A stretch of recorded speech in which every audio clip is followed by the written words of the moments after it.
Matrices A and B will be inverse of each other only if, अब आपको क्या कहा जा रहा है, matrices A and B will be inverse of each other, matrices A and B will be inverse of each other if and only if. देखो first of all इसका question में दिया क्या है, क्वेश्चन में दिया गया है कि ए इनवर्स जो है according to the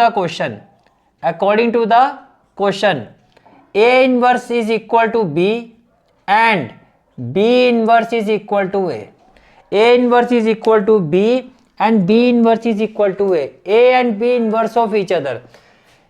A inverse किसके इक्वल है, बी के, बी इनवर्स किसके इक्वल है, ये इसका मतलब हुआ। Now can I say that we know that a into a inverse किसके इक्वल होता है, I।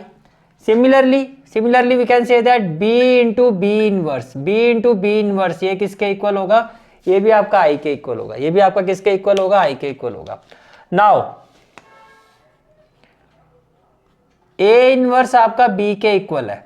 अब अगर मैं दोनों साइड a से मल्टीप्लाई कर देता हूं, multiplying both side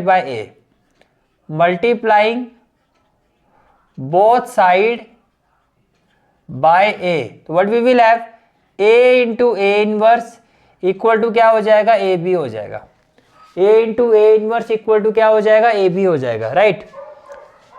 a into A inverse equal to A B, और a इनवर्स किसके इक्वल है, I, तो ये इसके इक्वल हो गया, ये किसके इक्वल हो गया, I के इक्वल हो गया।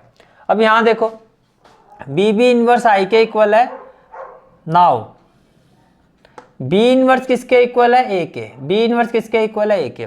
तो अगर मैं दोनों side if I multiplying both side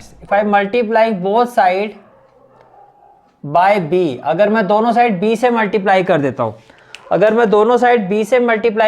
तो what we will have, B into B inverse equal to क्या हो जाएगा, बी ए, और बी बी इनवर्स किसके इक्वल है, I के इक्वल है। अब अगर आप दोनों इक्वेशन से, ये इक्वेशन 1 है और ये इक्वेशन 2 है, from 1 and 2 what we can conclude, देखो ए बी भी I के इक्वल है और बी ए भी I के इक्वल है। We can say that A B equal to B A equal to I।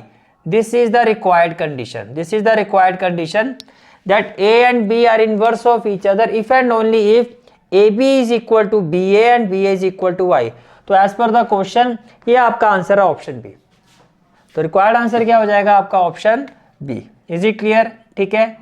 For the complete analysis of this lecture click the link given on the screen. Thank you.